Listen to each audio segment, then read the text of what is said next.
The agonizing memory of my past life is burned into my very soul. I suffered a fatal heat stroke inside a heavily air-conditioned penthouse, dying entirely alone. Nobody even noticed my corpse until much later. The architect of this twisted nightmare was my boyfriend's adopted sister, Ruby. She used some sort of supernatural interface to forcefully bind our physical sensations together. In the middle of a blistering 107-degree heat wave, she intentionally went outside to do good deeds, handing out bottled water to construction workers. Meanwhile, I was sitting in my 60-degree room, yet my body boiled from the inside out until I collapsed from hyperthermia. I had begged her. I pleaded with her to stop this insane torture. She just stared back with wide, innocent eyes and mocked me for making up ridiculous excuses. My boyfriend, Nathan, didn't even bother to ask for my side of the story. He looked at me with pure disgust, calling me a selfish, spoiled brat who only cared about lounging in luxury while his saintly sister sacrificed herself for others. Ruby stayed out in that blazing sun for an entire month. Her selfless acts were filmed, uploaded, and she became an overnight viral sensation, bringing millions of internet strangers to tears. But now, I have been reborn. And the very first thing I did was book a VIP ticket for an extreme Antarctic research expedition. Since she loves experiencing extreme environments so much, I am going to let her feel the refreshing kiss of minus 180 degrees. The confirmation text popped up on my screen. I finally let out a long breath. The flight leaves in 3 days. In this life, I'm going to make those two parasites pay in blood.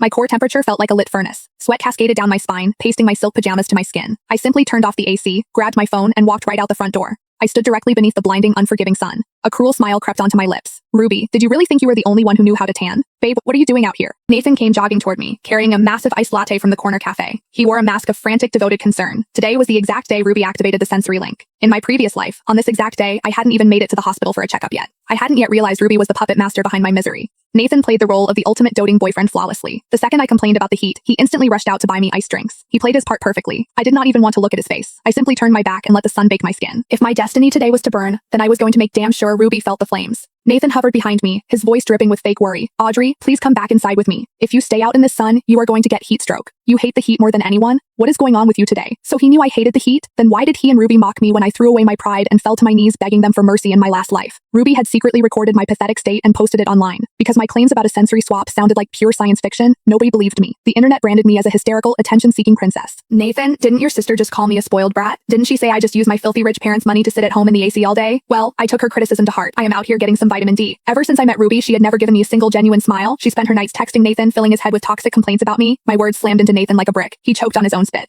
You